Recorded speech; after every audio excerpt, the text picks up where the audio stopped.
Halo, selamat pagi. Salam 1 2 3. Yes, yes, yes. Welcome back to my channel Indra 64. Kiranya kalian diberkahi hari ini dan juga kiranya kesehatan kalian dijaga dan juga orderan kalian diberkahi dan segala kebutuhan kalian terjadi diwujudkan.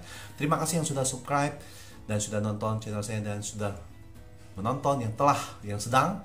Kiranya kalian juga diberkahi dan saya tidak bisa membalas, kiranya yang Maha Kuasa memberikan kemudahan segala aktivitas kalian lancar dan terjadilah apa yang kalian inginkan. Oke, hari ini kita bicara tentang harga eceran resmi atau SRP, Suggested Retail Price. Berbicara SRP di dalam dunia handphone ada beberapa kelebihan kekurangannya.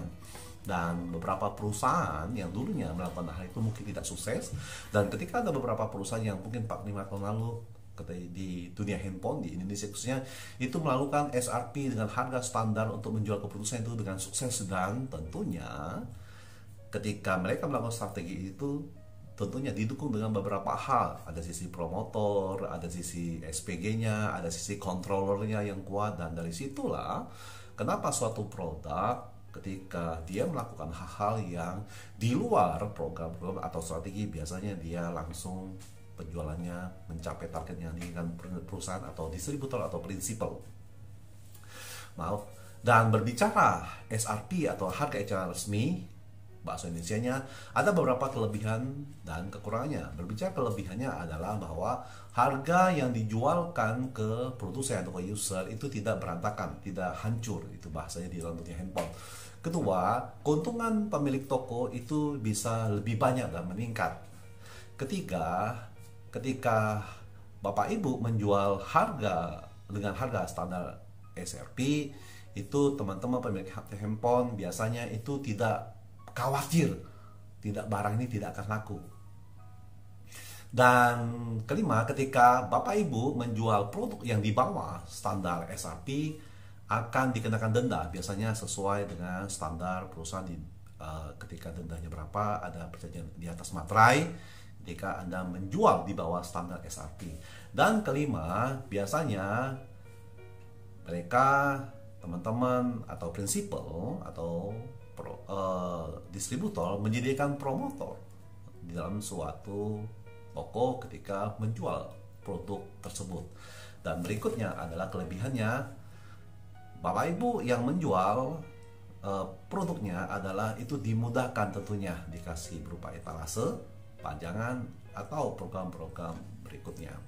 Dan ketika Bapak Ibu menjual SRP, biasanya itu dikasih suatu garansi, atau ketika Bapak Ibu ke depannya ketika tidak laku dijual, dan biasanya sepengetahuan saya dapat informasi bahwa itu bisa diretur ke prinsipal. Tapi itu tidak mungkin karena berdasarkan program SRP ini mereka tidak memberi banyak kebutuhan. Ketika Anda mengorder suatu handphone merek yang terkenal, itu mereka tidak memberikan orderan kasih biasanya 3 atau 5 atau 10, tidak lebih dari 10, atau mungkin ketika ada toko retail yang bagus mungkin bisa 20 atau 50. Supaya mereka lakukan hal itu adalah pertama jaga standar stabil harga, dan supaya uang Bapak Ibu atau mengorder produknya tidak mati dan tetap berjalan. Berbicara SRP atau harga eceran resmi, ada itu sisi kelebihannya, mungkin saya tidak bisa sebutkan lebih banyak. Tapi dari sisi kekurangannya adalah, pertama itu ketika Bapak Ibu melakukan kesalahan, biasanya itu ada punishment. Ya, punishmentnya berupa bisa denda, bisa jadi dalam arti kata ketika Bapak Ibu menjual di bawah harga standar, biasanya ada beberapa orang market intelligence, mungkin orang yang tidak suka dengan toko Bapak Ibu, dia minta promo, minta turun harga, bisa tidak apa-apa, notanya bisa ditulis, mungkin dari sisi kalau bisa kasih bonus apa, mungkin aksesoris atau seperti apa. Dan biasanya ketika ada persaingan antar toko, biasanya mereka melakukan hal-hal yang di luar dugaan bahwa itu terbukti Bapak Ibu melanggar. Dan juga ketika Bapak Ibu melakukan hal itu, biasanya ada beberapa perangkat mungkin seperti etalase itu tidak diberikan lagi dan ditarik ke prinsipal distributor. Dan berikutnya kekurangannya adalah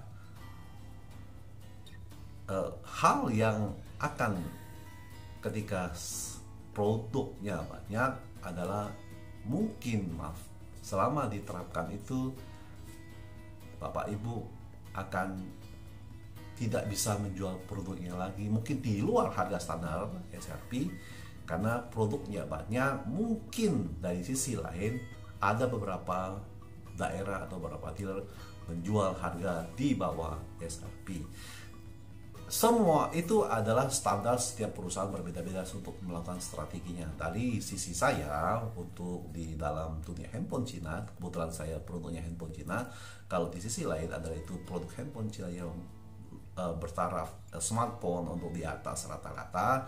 Saya memiliki pengalaman ketika saya mengetahui program hal-hal seperti ini adalah itu ada suatu bagus ketika menunjang untuk suatu perusahaan meningkatkan penjualan.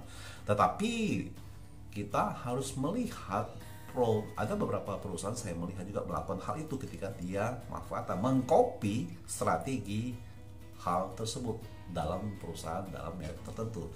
Dan menurut saya ketika apa yang dilakukan itu terlalu cepat, karena Anda mengcopy, Anda meniru suatu program merek perusahaan, berarti Anda mati.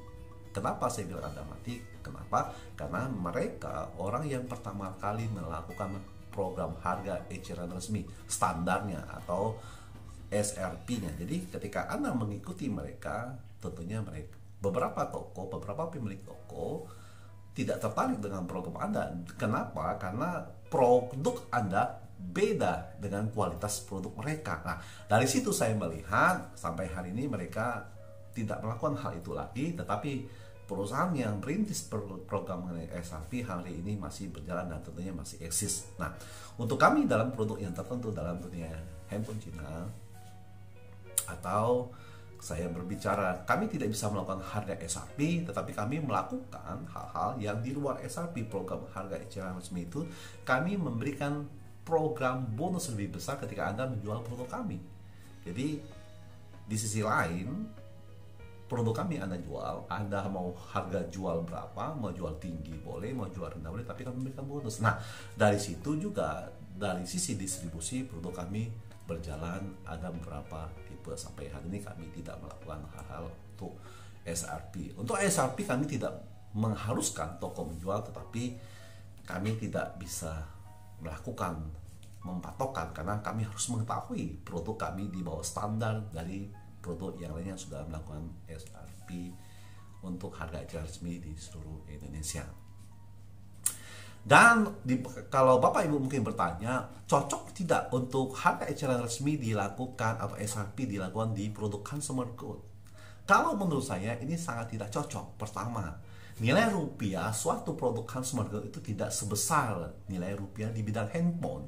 Dalam satu handphone itu tentunya mungkin ada harga beberapa macam variasi. Ada mungkin ya Bapak Ibu bisa lihat mungkin 1 juta atau berapa. Tetapi di dalam